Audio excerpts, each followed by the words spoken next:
जब मेरे 1000 सब्सक्राइबर हो जाएंगे उस दिन मैं आईफोन लेके आऊँगा। तो रबर बैंड को इस तरह से आप एक राउंड लगा दोगे तो वो फिट हो जाएगा फिक्स, फिर वो हिलेगा नहीं। टाइगर का जो नोज वाला पार्ट है वो एकदम प्लेन सरफेस वो रहता नहीं है, वहाँ पर छोटे छोटे हेयर रहते हैं एकदम बारीक से।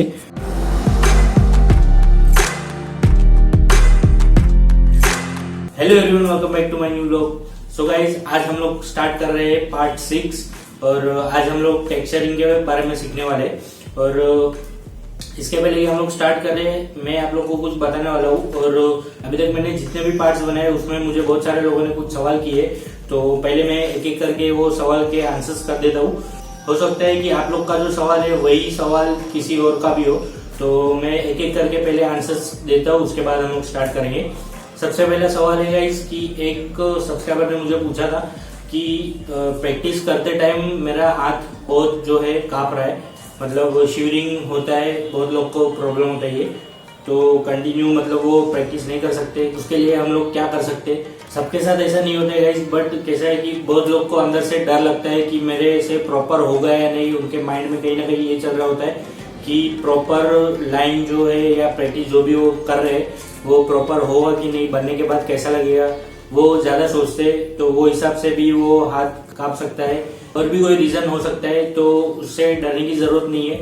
मैं यही बोलूंगा कि जितना हो सके आप प्रैक्टिस करो, क्योंकि स्टार्टिंग में प्रॉब्लम होगा ही आपको, बट जैसे जैसे प्रैक्टिस करोगे वो अपने आप ठीक होते जाएगा। अगर फिर भी नहीं हो रहा है तो उसके लिए मैं आप लोग को एक ट्रिक बता रहा हूँ और वो आप लोग यूज कर सकते हो। और जिन्होंने मुझे सवाल पूछा था उनको मैंने बताया था कि आप पेंसिल के पीछे जो है कॉइल मशीन जो रहता है उसमें निडल के बदले पेंसिल आप फिट करके प्रैक्टिस कर सकते हो, ताकि आपको प्रॉपर फील आए कि आप टैटू कर रहे हो। और मशीन्स का वेट जो रहता है वो भी आप कंट्रोल करके जो है प्रैक्टिस कर सकते हो।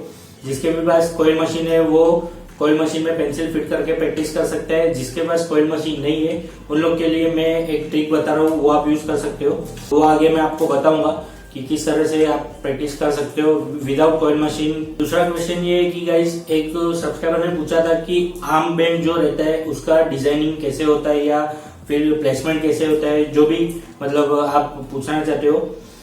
आर्म बैंड के रिलेटेड मैं बोलना चाहूंगा कि बहुत सारे आर्टिस्ट को प्रॉब्लम होता है, क्योंकि आर्म बैंड जो टैटू है पूरे हाथ में राउंड में कवर होता है। तो स्टार्टिंग तो आप कर लोगे, बट जब एंड करने की बारी आती है तो वो कनेक्ट नहीं हो पाता है। तो उसके लिए भी मैंने उनको बताया था कि मैं अलग से वीडियो बनाऊंगा पूरा। तो उसके लिए मुझे किसी ना किसी फ्रेंड को बुला के फिर उसके हाथ के ऊपर मैं आप लोग को करके दिखाऊंगा। उसके लिए अभी टाइम है थोड़ा, क्योंकि अभी बेसिक्स है और वो थोड़ा एडवांस में आता है। और बेसिक हम लोग पहले सीख रहे हैं। आने वाले वीडियो में मैं आर्म बैंड भी सिखाने वाला हूँ। मैं आपको इतना ही बोलना चाहूंगा कि पहले बेसिक्स पे ध्यान दो, क्योंकि आपका जो बेसिक्स है वो परफेक्ट नहीं रहेगा तो आगे जाके आपको प्रॉब्लम आएगा। तो उससे अच्छा है कि अभी बेसिक्स पे ध्यान दो। जितना परफेक्ट आप जो है बेसिक सीख लोगे उतना ही आपको आगे प्रॉब्लम नहीं होगा।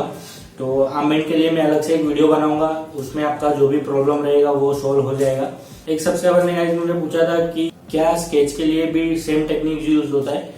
उनको मैं बताना चाहूंगा कि स्केच और टैटूइंग के लिए टेक्निक सब सेम है, बट स्केच में प्लस पॉइंट ये है कि आप आराम से ब्लेंड कर सकते हो टिश्यू पेपर या ब्लेंडिंग स्टम्प की मदद से, और उसको इरेज भी कर सकते हो। बट टैटूइंग में ऐसा नहीं होता है। टैटूइंग में ब्लेंडिंग करने के लिए आपको मैग्नम यूज करना पड़ेगा। और एक सब्सक्राइबर ने गाइस मुझे बोला था कि आपने जो बुद्धा वाला स्टेंसिल बनाया था उसके ऊपर आप पूरा वीडियो बनाओ। ये सब टेक्निक्स खत्म होने के बाद मैं और एक पोर्ट्रेट देने वाला हूँ, उसमें मैं पूरा, उसके पहले मैं अलग से एक वीडियो बनाऊंगा जिसमें मैं स्टेंसिल पूरा स्टार्ट टू एंड पूरा स्टेंसिल जो है वो डिटेल में बना के दिखाऊंगा कि किस तरह से स्टेंसिल प्रॉपर बनता है।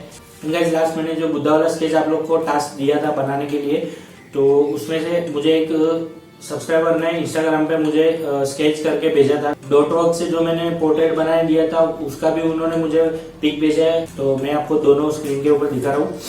तो अभी गाइस आप लोग को स्क्रीन के ऊपर दिखता रहेगा जो दो इमेज दिख रहा है आप लोग को। एक डॉट वर्क है लेफ्ट वाला, राइट वाला जो है बुद्धा का स्केच है जो मैंने आप लोग को टास्क के लिए दिया था। ये दोनों स्केच उन्होंने मुझे प्रैक्टिस करके इंस्टाग्राम पे भेजा था।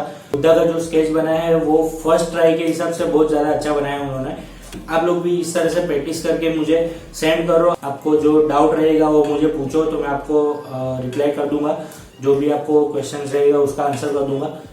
एंड गाइस सबसे इम्पोर्टेंट चीज, एक सब्सक्राइबर ने मुझे ये बोला था कि भाई मुझे मेरी फैमिली जो है सपोर्ट नहीं करती है टैटू आर्टिस्ट बनने के लिए। मैं उन लोग को यही बोलना चाहूंगा कि अगर आप लोग को आपकी फैमिली सपोर्ट नहीं करती है, ठीक है कोई बात नहीं, तो फैमिली सपोर्ट नहीं करने का रीजन ये है कि कहीं ना कहीं उन लोग का थिंकिंग जो रहता है अलग रहता है। क्योंकि मेरे साथ ये चीज हुआ है तो मुझे पता है, एक्सपीरियंस मुझे खुद का ही मुझे एक्सपीरियंस है। कोई जो फैमिली है वो फाइनेंशियली सपोर्ट नहीं कर सकती, इसके लिए आप लोग को मना करती रहेगी। या बहुत सारे लोग की फैमिली में थिंकिंग अलग रहती है कि वो सोचते हैं कि टैटू आर्टिस्ट बन के क्या करेगा। बहुत सारे रीजन हो सकते हैं कि आपको आपकी फैमिली सपोर्ट नहीं करती है, बट उससे डिमोटिवेट नहीं होना है। अगर आपको खुद से कुछ करना है, खुद से सीखना है, तो सिर्फ आपको 1 से 2 घंटा आप लोग को रोज प्रैक्टिस करनी है। यूट्यूब पे वीडियोस बनाने का मेरा रीजन यही था कि आप फ्री टाइम में भी वीडियोस देख के आप सीख सकते हो और प्रैक्टिस जितना हो सके ज्यादा से ज्यादा करो। प्रैक्टिस करने के लिए तो आपको कोई मना नहीं करेगा, इन्वेस्टमेंट भी नहीं करना है, सिंपल जो है प्रिंट आउट करा के प्रैक्टिस करना है। टेक्निक्स जो है सब मैं वही सिखा रहा हूँ जो मैंने खुद ने सीखा है। आप लोग को सिर्फ ये काम करना है कि जितना हो सके ज्यादा से ज्यादा प्रैक्टिस करो। प्रैक्टिस करने के लिए तो आप लोग को आपकी फैमिली ना नहीं बोल सकती, खुद कुछ करके दिखाओ। तब जब तक आप खुद से कुछ नहीं करोगे तब तक आपके फैमिली वाले भी सपोर्ट नहीं करेंगे। एक बार कुछ सीख गए, कुछ करने लग गए, इनकम आना स्टार्ट हो गया, उसके बाद आपको सब लोग सपोर्ट करेंगे, तब तक कोई सपोर्ट नहीं करेगा।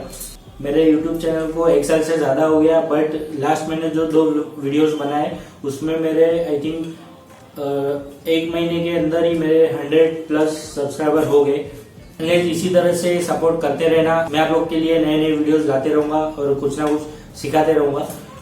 जब तक गाइज मेरे 1K सब्सक्राइबर नहीं होते तब तक इसी मोबाइल से मैं अपने वीडियोस जो है सारे शूट करूंगा। और उसके बाद में जिस दिन मेरे 1K सब्सक्राइबर हो गए उस दिन मैं आईफोन लेके आऊंगा। देखते हैं अभी कितने टाइम में होता है। जितने जल्दी 1K सब्सक्राइबर हो जाएगा उतना ही जल्दी अपना आईफोन आएगा, उतना ही जल्दी आपको बेटर क्वालिटी मिलेगा। इसके लिए मैं आप लोग को रिक्वेस्ट करूंगा कि जितना हो सके ज्यादा से ज्यादा सपोर्ट करो, अपने फ्रेंड्स लोग के साथ शेयर करो और उन लोग को भी कुछ सीखने को मिलेगा और मेरा भी जो आईफोन का ड्रीम है वो जल्दी कंप्लीट होगा। तो आज के वीडियो में हम लोग सीखने वाले हैं कि टेक्सचरिंग किस तरह से होता है, और लास्ट व्लॉग में मैंने बोला था कि टेक्सचर किस तरह से क्रिएट होता है वो मैं आप लोग को सिखाऊंगा। तो अभी स्टार्ट करते हैं और देखते हैं कि टेक्सचर कहाँ का यूज होता है, किस तरह से टेक्सचर क्रिएट होता है। तो चलिए स्टार्ट करते हैं। तो गाइस अभी स्टार्ट करते हैं। और यहाँ पर मैंने प्रिंट आउट लिया हुआ है टेक्सचर्स का। तो 4 टाइप के टेक्सचर्स हम लोग यूज़ कर सकते हैं। और पहला है रैंडम एड टेक्सचर, दूसरा है रैंडम सर्कल टेक्सचर्स, फिर तीसरा है जिगजैग टेक्सचर और 4th है रैंडम जिगजैग टेक्सचर। तो सभी टेक्सचर्स का अलग अलग जो टैटू डिजाइन रहते हैं उसमें यूज़ कर सकते हैं हम लोग, और बैकग्राउंड के लिए यूज़ कर सकते हैं। फिर मोस्टली आज के टाइम में नॉर्मल जो ह्यूमन पोर्ट्रेट है उससे ज़्यादा लोग एनिमल पोर्ट्रेट्स ज़्यादा बनाते हैं। टेक्सचरिंग जो है मोस्टली आप लोग को रफ लुक लाने के लिए यूज़ होता है।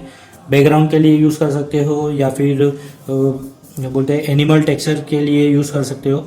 जिन लोग को बहुत ज़्यादा शिवरिंग होता है या हाथ कांपता है प्रैक्टिस करते टाइम, उन लोग के लिए मैं एक टेक्निक बता रहा हूँ। और जिन लोग के पास कॉइल मशीन है वो लोग डायरेक्टली जो पेंसिल है उनको पेंसिल को कॉइल मशीन में फिट करके वो प्रैक्टिस कर सकते हैं। बट जिन लोग के पास कॉइल मशीन नहीं है उन लोग के लिए एक टेक्निक बता रहा हूँ मैं।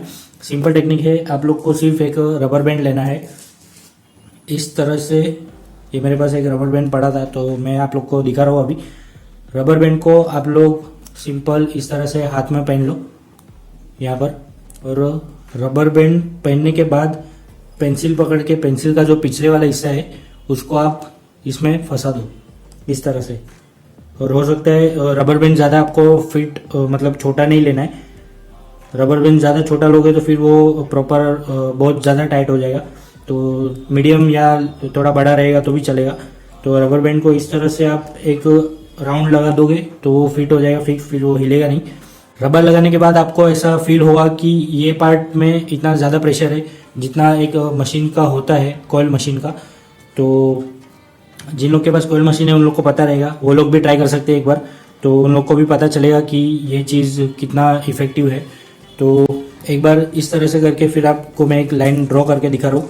सिर्फ मतलब सब लोग को ये टेक्निक यूज़ नहीं करना है। जिसका भी हाथ काँप रहा है प्रैक्टिस करते टाइम वो लोग सिर्फ यूज़ करो, ताकि उन लोग को इसकी मदद से हेल्प हो कि जितना हो सके ज़्यादा से ज़्यादा आपका हाथ स्टेबल रहने रहने की पहले प्रैक्टिस करनी है आपको।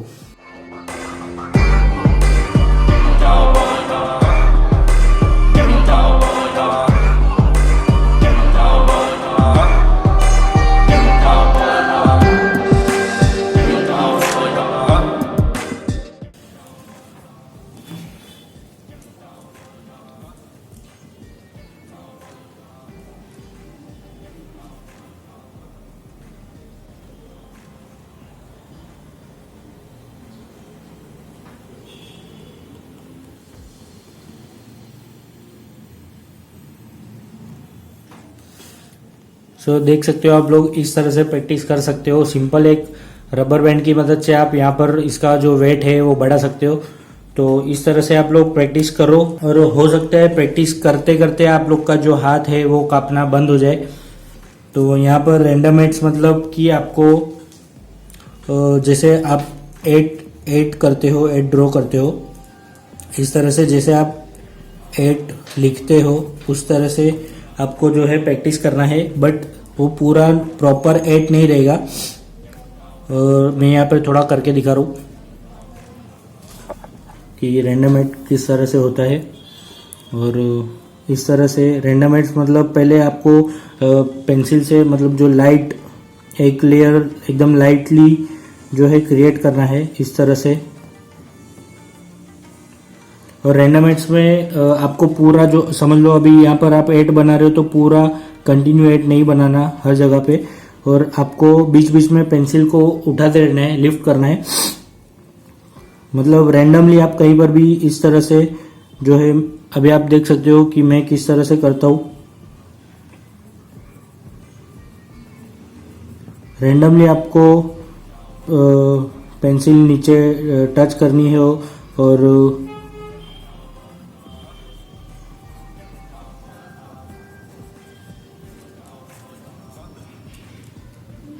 ये थोड़ा आपको अभी देखने में अजीब लगता रहेगा, बट जब ये पूरा टेक्सचर से जब टैटू बनता है तो बहुत ज़्यादा मस्त दिखता है। अभी समझ लो यहाँ पर आप एक फर्स्ट लेयर क्रिएट कर रहे हो रैंडम एड्स की मदद से इस तरह से।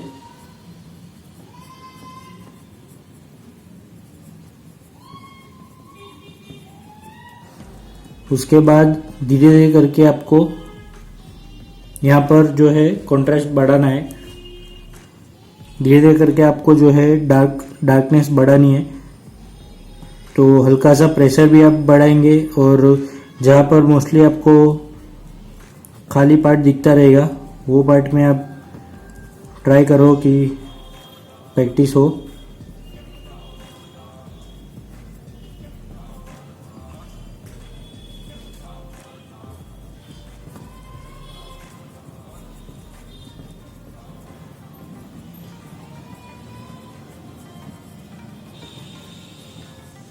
जैसे जैसे ऊपर जाएगा वैसे गैप्स बढ़ते जाएगा, और जो है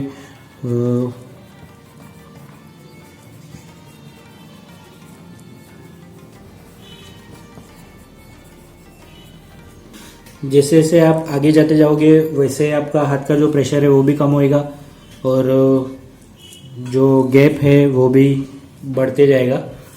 ये वाला जो टेक्निक मैं आप लोग को दिखा रहा हूँ वो मोस्टली यूज़ होता है टेक्सचर बैकग्राउंड के लिए, और छोटा छोटा जो बारीक डिटेलिंग रहेगा एनिमल पोर्ट्रेट में। रैंडम एड्स में मोस्टली हम लोग एट जैसे लिखते हैं वैसे एट आपको पूरा नहीं लिखना है।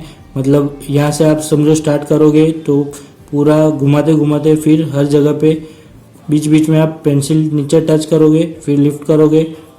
तो इस तरह से आपका जो है अलग ही कुछ टेक्सचर्स क्रिएट होगा। इस तरह से आप लोग को करना है। तो इस तरह से आपको पूरा जो है स्ट्रिप का प्रैक्टिस करना है रैंडम एड्स की मदद से। उसके बाद रैंडम सर्कल्स है। रैंडम सर्कल्स में आप लोग को सिंपल सर्कल करना है कंटिन्यू, मतलब आपको इसमें बीच में उठाना नहीं है। रैंडम सर्कल्स मतलब अभी समझ लो यहाँ पर आप सर्कल बना रहे हो तो इस तरह से आप सर्कल बना सकते हो, बट लाइन में आपको इस तरह से लाइन में नहीं बनाना, आपको रैंडमली बनाना है। यहाँ पर मैं आपको दिखा रहा हूँ अभी। इस तरह से आप एक ही डायरेक्शन में कहीं पर भी सर्कल बना सकते हो।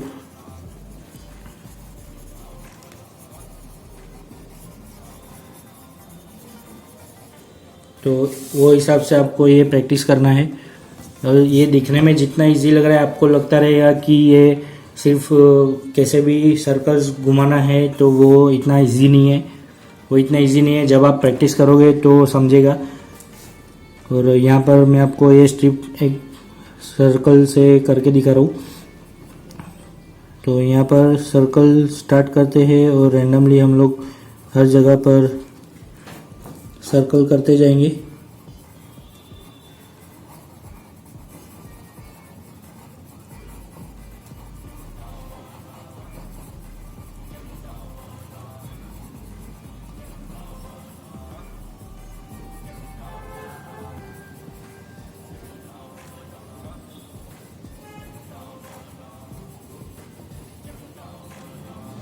और मैं आप लोग को सजेस्ट करूंगा कि समझ लो, आप डायरेक्ट पूरा एक बार में मत बनाने जाओ। समझ लो यहाँ पर आपने बेसिक मतलब एकदम लाइट प्रेशर से आप पहले एक लेयर क्रिएट कर लो। समझ लो यहाँ पर मैंने ये फर्स्ट लेयर किया रैंडम सर्कल से। उसके बाद अभी समझो यहाँ पर आपको इतना पार्ट डार्क करना है, तो उसके ऊपर दूसरा रिपीटेशंस करो थोड़ा प्रेशर बढ़ा के। और लेकिन करना आपको रैंडमली ही है, ऐसा नहीं कि पहले आपने जो पहला लेयर जिस डायरेक्शन में किया उसी के ऊपर करना है, वैसा नहीं है। रैंडमली आपको करना है। और ये अभी आपको नहीं समझेगा कि किस मतलब ये सब कहाँ पर यूज़ होगा, मैं वो दिखाऊंगा आपको। सो गाइस, इन चारों में से मोस्टली ये तीन ज़्यादा यूज़ होता है, रैंडम एड, जिगजैग टेक्सचर और zigzag random zigzag texture. Zigzag texture मैं आप लोग को अभी दिखा रहा हूँ। यहाँ पर देख सकते हैं किस तरह से करना है। इसमें आपको सिंपल जो है पेंसिल को कंटिन्यू नीचे से लेके ऊपर तक जिगजैग लाइन करते करते, फिर प्रेशर कम करते करते फिर आपको स्ट्रिप बनाना है। तो यहाँ पर मैं आपको अभी दिखा रहा हूँ। यहाँ से आप स्टार्ट करोगे, कंटिन्यू पेंसिल टच रखोगे नीचे और इस तरह से आप जो है पेंसिल को आपको लिफ्ट नहीं करना है और कंटिन्यू आप प्रैक्टिस करते करते ऊपर जाओगे। बस आपको है जो प्रेशर कम करते जाना है।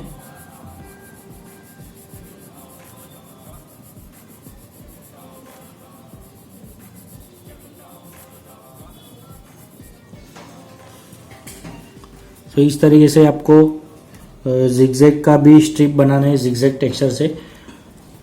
और इसमें भी आपको पहले बेसिक जो है वो कर सकते हो आप। मतलब बेसिक एक लेयर आपने क्रिएट किया, समझो यहाँ पर लाइट एक जिगजैग से क्रिएट किया। सो आपसे वो समझो लाइट हुआ। उसके बाद आप यहाँ पर थोड़ा हल्का प्रेशर बढ़ा के आप जिगजैग टेक्सचर जो है वो कर सकते हो, लेकिन जैसे जैसे ऊपर जाएगा वो लाइट होते जाएगा। एक बार मैं ये दिखा देता हूँ, उसके बाद मैं बताऊंगा कि ये कहाँ पर ये टेक्सचर आप यूज़ कर सकते हो। तो ये हो गया जिगजैग टेक्सचर और ये है random zigzag texture. Random zigzag में आप लोग को क्या करना है कि सिंपल जो है डैशिश करना है। मतलब इस तरह से आप लोग को रैंडमली डैश करना है हर एक जगह पर। कोई भी डायरेक्शन में आप कर सकते हो, ऐसा ज़रूरी नहीं है कि आपको स्ट्रेट ही करना है। और रैंडमली ये एकदम रफ लुक लगना चाहिए। तो यहाँ से आप लेफ़्ट भी कर सकते हो, राइट भी कर सकते हो और स्ट्रेट भी कर सकते हो। कोई भी डायरेक्शन में आपको करना है। तो यहाँ पर देख सकते हो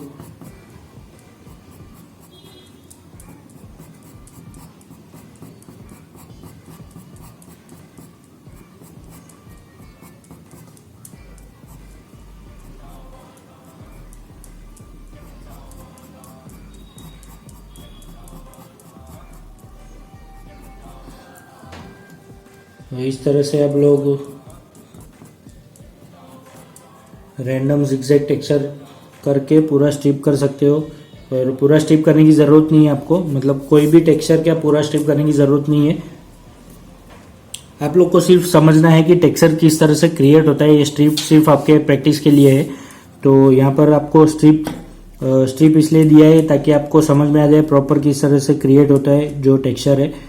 और यहाँ पर मैं एक और दिखा रहा हूँ कि पहले आप बेसिक्स जो है अलग अलग डायरेक्शन में आप डैशेस छोटे छोटे करके आप जो है जिगजैग टेक्सचर क्रिएट कर लो।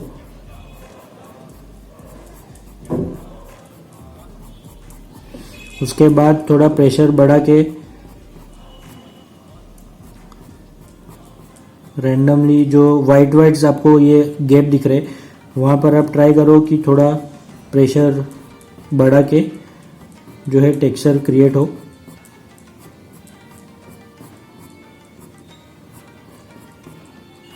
ये टेक्सचर मोस्टली एनिमल पोर्ट्रेट्स में यूज होता है। तो ये देख सकते हो।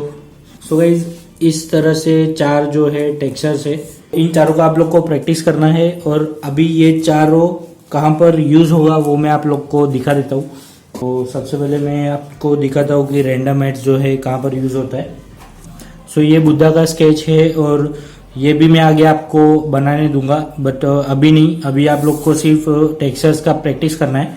और ये जो टेक्सचर है रैंडम एड वो इस वाले बैकग्राउंड के लिए यूज होता है। यहाँ पर आप देख सकते हो बैकग्राउंड जो है वो इस वाला ये वाला जो पूरा बैकग्राउंड है यहाँ पर यूज होता है। और ये हल्का हल्का जो आपको रफ टेक्सचर दिख रहा है ये बुद्धा के हेयर में, तो इन शॉर्ट ये रफ लुक के लिए यूज होता है। मतलब अभी समझ लो ये पूरा कंक्रीट या पत्थर वाला इसमें फील आ रहा है क्योंकि ये टेक्सचर से बना हुआ है। पूरा इसका जो हेयर है वो टेक्सचर से बना हुआ है। यहाँ पर जितना भी ये शेड है वो रैंडम एड से बना हुआ है। तो इसके वजह से ये रियलिस्टिक ज़्यादा वो फील आता है कि पत्थर जैसा फील आता है। ऐसा छोटा मोटा जो टेक्सचर वाला पार्ट रहता है उसमें हम लोग रैंडम एड यूज़ कर सकते हैं। उसके बाद रैंडम सर्कल है, वो रैंडम सर्कल भी हम लोग यहाँ पर यूज़ कर सकते हैं। बट रैंडम सर्कल्स जो है वो ये जो इसके बॉर्डर वाला जो डार्क पार्ट है वहाँ पर हम लोग डार्क पार्ट के लिए रैंडम सर्कल यूज़ कर सके। बट जो जितना दूर जाएंगे, मतलब मान लो यहाँ से ये वाला जो डार्क पार्ट है यहाँ पर हम लोग जो है रैंडम सर्कल करके हम लोग यूज़ कर सकते हैं यहाँ पर जितना भी नज़दीक वाला पार्ट है। और जो दूर वाला जो जैसे जैसे दूर जाएंगे वैसे वो फेड होते जाएगा। यहाँ से जैसे जैसे दूर जाएंगे वो रैंडम एड्स में कन्वर्ट होते जाएगा। तो यहाँ पर आप देख सकते हो कि रैंडम एड्स जो दूर जाते जाते वो फेड होते जाएगा। तो वो यहाँ पर ये आपको ये वाला इतना पार्ट दिख रहा है, तो ये इफेक्ट रैंडम एड से क्रिएट होगा। के बाद ये दोनों टेक्सचर्स का मैंने बता दिया। अभी ये बता रहा हूँ जिगजैग टेक्सचर कहाँ पर यूज होता है। तो एनिमल पोर्ट्रेट जब हम बनाते हैं तो जिगजैग टेक्सचर ये देख सकते हो आप, फेस है, टैटू जो बनाते हैं हम लोग, जिगजैग टेक्सचर इसमें यूज होता है। यहाँ पर मैंने आपको दिखाया कि जिगजैग करके आप लोग को किस तरह से जो है स्ट्रिप बनाना है। बस स्ट्रिप आपको सिर्फ प्रैक्टिस के लिए है, बट जब टैटू बनाओगे तो यहाँ पर आप देख सकते हो ये फर वाला पार्ट है वो पूरा जिगजैग से क्रिएट होता है। यहाँ पर देख सकते हो आप। अभी समझ लो ये मैं टैटू में बना रहा हूँ तो ये पूरा जिगजैग टेक्सचर ही है। ये जितना पार्ट आपको ब्लैक ब्लैक दिख रहा है ये वाला, ये पूरा जिगजैग टेक्सचर से बनता है। और मैंने ये टैटू भी मैंने बनाया हुआ है, तो मैं आपको स्क्रीन के ऊपर अभी दिखा रहा हूँ फोटो। मैंने जो टैटू बनाया था वो अभी स्क्रीन के ऊपर आपको दिखता रहेगा। और ये भी मैंने उसमें जिगजैग टेक्सचर यूज करके मैंने बनाया था। रैंडम जिगजैग टेक्सचर मतलब क्या कि यहाँ पर आपको मैं अभी दिखा रहा हूँ, ये नोज के ऊपर जितना भी आपको ये पार्ट्स दिख रहा है,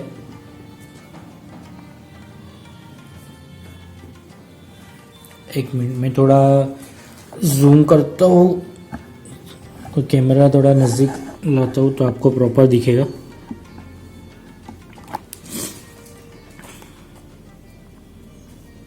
तो अभी यहाँ पर आपको दिखता रहेगा कि ये नोज वाला जो पार्ट है वहाँ पर आपको एकदम ये फर वाला, मतलब अभी कैसा रहेगा कि टाइगर का जो नोज वाला पार्ट है वो एकदम प्लेन सरफेस वो रहता नहीं है, वहां पर छोटे छोटे हेयर रहते हैं एकदम बारीक से। तो उसके लिए आप रैंडम जिगजैग टेक्सचर यूज कर सकते हो। हल्का हल्का यहाँ पर मैं आपको दिखा रहा हूँ, ये जो आपको ये फर वाला दिख रहा है ये एक्चुअली थोड़ा बड़ा है, बट आपके पोर्ट्रेट के हिसाब से जो है टेक्सचर उसका क्रिएट कर सकते हो। यहाँ पर मैं भी आपको बाजू में रख के करके दिखा रहा हूँ। यहाँ पर जितने भी ये छोटे छोटे जो डिटेल आपको दिख रही है टैटू में, मतलब ये स्केच में, तो वो हिसाब से आपको डैशिश यहाँ पर ये अभी छोड़ दो, यहाँ पर मैं डैशिश करके दिखा रहा हूँ। छोटे छोटे इस तरह से आपको जो है डैशिश क्रिएट करना है हल्के हल्के से, और वो भी रैंडम रहेगा। कोई लाइन में आपको नहीं करना है, रैंडमली आपको जो है टेक्सचर्स इस तरह से क्रिएट करना है। ये सिर्फ आपको मैंने दिखाने के लिए थोड़ा बड़ा बनाया है, बट जब आप टैटू करोगे तब एकदम छोटा छोटा वो बारीक रहेगा डिटेल। जितना ज़्यादा आप परफेक्ट प्रैक्टिस करोगे उतना ही ज़्यादा वो टैटू के टाइम पे मस्त बनेगा। और ये एकदम बारीक बारीक डिटेल है जो जिसकी वजह से जो आपका पोर्ट्रेट है वो एकदम रियलिस्टिक दिखता है। और मैंने जो बनाया था उसमें भी आप लोगों ने देखा रहेगा, नाक के ऊपर मैंने हल्का हल्का इस तरह से रैंडम जिगजैग टेक्सचर यूज़ किया है। और वैसा ही ये एक लायन वाला फेस है, यहाँ पर भी आप नोज के ऊपर देख सकते हो। ये वाला जितना भी ये पार्ट है यहाँ पर हल्का हल्का वो टेक्सचर है। बस आपको ये चीज़ याद रखनी है कि कौन से डायरेक्शन में वो जो हेयर है वो जा रहा है। टैटू या स्केच का जो प्रैक्टिस करोगे उसमें आपको रेफरेंस लेके बैठना है साथ में, ताकि आप रेफरेंस में देख देख के अंदाज लगा सको कि हेयर का जो फ्लो है वो कौन से डायरेक्शन में है, वो उस हिसाब से आपको टेक्सचर जो है उसका डायरेक्शन रखना है। तो वो हिसाब से अच्छे से आपका जो टेक्सचर है वो क्रिएट होते जाएगा। सो गाइज यही था 4 टेक्सचर जो मैंने आपको दिखाया, और इसका आपको प्रैक्टिस करना है। सो गाइज ये था टेक्सचर्स, और किस तरह से टेक्सचर क्रिएट करना है वो मैंने आपको अभी दिखाया टेक्निक्स। तो उसी तरह से आपको प्रैक्टिस करना है, और कहाँ कहाँ पर यूज हो रहा है वो भी मैंने आपको दिखाया। तो वो हिसाब से आपको पहले प्रैक्टिस करना है, उसके बाद में आपको एनिमल जो पोर्ट्रेट है उसके भी स्केच दूंगा। पहले आप ये प्रैक्टिस कर लो, उसके बाद आपको जो है स्केच का प्रैक्टिस करना है। नॉर्मल जो पोर्ट्रेट है उसका स्टेंसिल किस तरह से बनता है, और जो एनिमल पोर्ट्रेट है उसका भी स्टेंसिल किस तरह से बनता है। सो दोनों के जो है स्टेंसिल मैं नेक्स्ट पार्ट में बना के दिखाऊंगा, उसके लिए मैं अलग से वीडियो बना देता हूँ, ताकि आप लोग को स्टेंसिल के बारे में जो भी प्रॉब्लम है या जो डाउट्स है वो एकदम क्लियर हो जाए। और उसके बाद आप लोग को एनिमल पोर्ट्रेट का जो है स्केच करना है प्रैक्टिस के लिए, वो मैं नेक्स्ट पार्ट में दूंगा। इस पार्ट में मैंने जो अभी आप लोग को प्रिंट आउट में प्रैक्टिस करके दिखाया उसका पीडीएफ मैंने डिस्क्रिप्शन में दिया हुआ है, वहां से डाउनलोड करके प्रैक्टिस करो। जितने लोगों ने मुझे क्वेश्चंस किया था उन लोग के मैंने आंसर देने का ट्राई किया है। आप बस वीडियोस देखो, प्रैक्टिस करो, और कुछ भी डाउट हो मुझे इंस्टाग्राम पे जाके फॉलो कर लो, वहां पे आप डीएम करके पूछ सकते हो। जैसे मैं फ्री होता हूँ वो टाइम पे मैं आपको रिप्लाई कर दूंगा। मिलते हैं बहुत जल्दी नेक्स्ट वीडियो में, तब तक के लिए बाय।